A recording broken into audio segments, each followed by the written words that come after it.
Selamat malam buat kita semuanya. Yang terhormat Bapak Dr. Wirmi Eka Putra, SE, dan Ibu Sela Aprilia Murdinayanti selaku dosen pada mata kuliah Pajak Penghasilan Pemotongan dan Pengeluaran.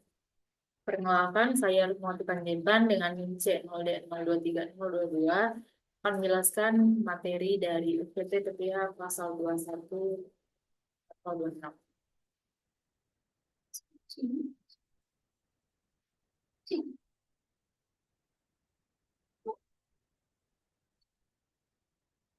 Dari yang pertama, apa itu SPT PPh pasal 21 dan 26? SPT PPh pasal 21 adalah surat pemberitahuan tahunan atau SPT yang digunakan untuk melaporkan pajak penghasilan PPh pasal 21. PPh pasal 21 merupakan pajak yang dikenakan atas penghasilan yang diterima oleh individu seperti karyawan, pegawai, pekerja lepas, dan penerima penghasilan lainnya. Pajak ini dipotong langsung oleh pemberi kerja atau pihak lain yang memberikan penghasilan kemudian disetor ke negara. Sedangkan SPT PPh pasal 26 adalah surat pemberitahuan tahunan yang digunakan untuk melaporkan pajak penghasilan yang dipotong atas penghasilan yang diterima oleh wajib pajak luar negeri dari sumber penghasilan di Indonesia. Pajak penghasilan PPh pasal 26 ini dikenakan kepada individu atau badan yang tidak berdomisili atau tidak tinggal di Indonesia, tetapi memperoleh penghasilan dari dalam negeri. Jadi yang selanjutnya, mekanisme pemotongan, penyetoran, dan pelaporan pajak penghasilan PPh pasal 21 dan pasal 26 di Indonesia. Yang pertama, melakukan pemotongan PPh pasal 21 sesuai dengan ketentuan tarif PPh yang berlaku. Dua, membuat bukti potong PPh pasal 21 melalui aplikasi ESPP PPh pasal 21. Tiga, melakukan penyetoran PPh pasal 21 yang telah dipotong tersebut menggunakan kode billing dengan kode MAP dan kode jenis setoran 41121 strip 100. Penyetoran dilakukan paling lambat tanggal 10 bulan berikutnya. Keempat, menyampaikan laporan SPT PPh pasal 21 secara daring melalui saluran e-filing Direktorat Jenderal Pajak di laman pajak.go.id atau penyedia jasa aplikasi perpajakan atau PJAP resmi yang ditunjuk. Kelima, jika kita adalah orang pribadi penerima penghasilan dari pemberi kerja yang bertindak sebagai pemotong PPh pasal 21 atau 26, kita perlu melakukan hal-hal yaitu meminta dan mendapatkan bukti pemotongan PPh pasal 21 atas penghasilan yang diterima dan pemotongan PPh pasal 21 secara berkala. Selanjutnya, apabila kita bersatu sebagai pegawai tetap dan terima pensiun yang PPh pasal 21 dipotong oleh pemberi kerja maupun dana pensiun, maka kita berhak menerima bukti pemotongan setiap awal tahun. Selanjutnya, apabila kita berstatus sebagai penerima honorium, bukan pegawai, dan peserta kegiatan yang penghasilannya dipotong PPh pasal 21 oleh pemberi penghasilan, maka kita berhak menerima bukti pemotongan PPh pasal 21 setiap penghasilan dibayarkan. Yang terakhir, jika kita menerima penghasilan dari pemberi kerja, namun PPh pasal 21-nya tidak dipotong, maka penghasilan tersebut wajib diperhitungkan dan dilaporkan melalui SPT tahunan PPh orang pribadi serta membayar kekurangan pajaknya menggunakan kode billing dengan kode MAP 41125 dan kode jenis setoran 200. Dan selanjutnya, perbedaan perlakuan pajak antara wajib pajak dalam negeri PPh pasal 21 dan wajib pajak luar negeri atau PPh pasal 26. Yang pertama dilihat dari sudut pajaknya.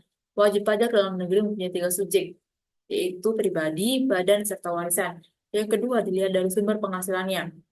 Wajib pajak dalam negeri akan dikenakan pajak dari penghasilan atau pendapatan apabila subjek pajak memperoleh atau menerima dari Indonesia maupun luar negeri. Sedangkan wajib pajak luar negeri hanya dikenakan pajak dari penghasilan atau pendapatan yang berasal dari penghasilan di Indonesia. Yang ketiga dilihat dari dasar pengenaan pajaknya. Wajib pajak dalam negeri akan dikenakan pajak berdasarkan penghasilan neto dikali dengan tarif umum. Tarif umum di sini menggunakan tarif progresif pajak, perhitungan antara subjek pajak orang pribadi maupun badan berbeda. 4. Dilihat dari pelaporan SPT-nya.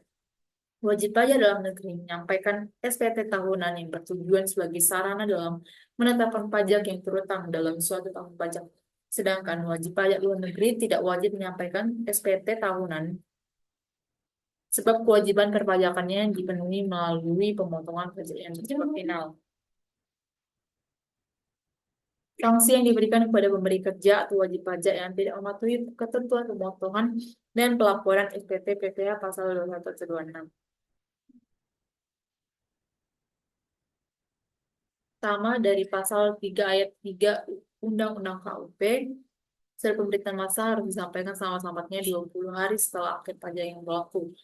2. Pasal 7 ayat 1 Undang-Undang KUP, pihak memotong atau pemungut ketika tidak menyampaikan SPT masa yang dimaksud dalam batas waktu yang diberikan. Sanksi yang diberikan adalah denda sebesar 100.000. 3. Pasal 9 ayat 1 dan 2A Undang-Undang KUP, keterlambatan pembayaran untuk pembayaran pajak ke kas negara setelah batas waktu yang ditentukan akan dikenai denda bunga sebesar 2% per bulan dihitung dari tanggal jatuh tempo yang ditentukan. Keempat, pasal 13 ayat 1 Undang-Undang KUP. Pada regulasi ini mengatur mengenai penerbitan SKP KB oleh Dirjen Pajak ketika dalam jangka waktu 5 tahun pajak yang terutang tidak dibayarkan. Kelima, pasal 13 ayat 2 UUP. Yang keenam, pasal 13 ayat 3 Undang-Undang KUP. Sanksi pidananya. Sanksi pidana sendiri diterapkan mengacu pada pasal 39 ayat 1 KUP yang mengatur mengenai kelalaian pemotongan pajak dalam memberikan bukti potong atau bukti pungut. Sanksi pidana juga bisa diterapkan pada wajib pajak potong atau pungut. Peran teknologi dan digitalisasi dalam mempermudah pelaporan dan kepatuhan terhadap SPT PPh pasal 21-26. Pertama, menggunakan e-filing dan e-billing. Teknologi memungkinkan laporan pajak dilakukan secara online melalui sistem e-filing yang disediakan oleh DJP. Sistem ini mempermudah wajib pajak dan pemberi kerja dalam melaporkan SPT secara elektronik, mengurangi kerumitan proses manual yang memakan waktu. E-filing juga memberikan konfirmasi otomatis ketika SPT telah diterima oleh DJP, sehingga tidak ada kekhawatiran terkait hilangnya dokumen atau keterlambatan. 2. Penghitungan pajak yang lebih akurat. Yang ketiga, sistem informasi perpajakan yang lebih terpadu. Keempat, otomatisasi laporan pajak. Yang kelima, peningkatan kepatuhan pajak. Yang enam, digitalisasi dokumen dan penyimpanan data. Yang ketujuh, integrasi dengan sistem penggajian. Yang kedelapan, sosialisasi dan edukasi online. Sekian presentasi yang telah saya sampaikan. Saya mohon maaf apabila terjadi kesalahan. Terima kasih.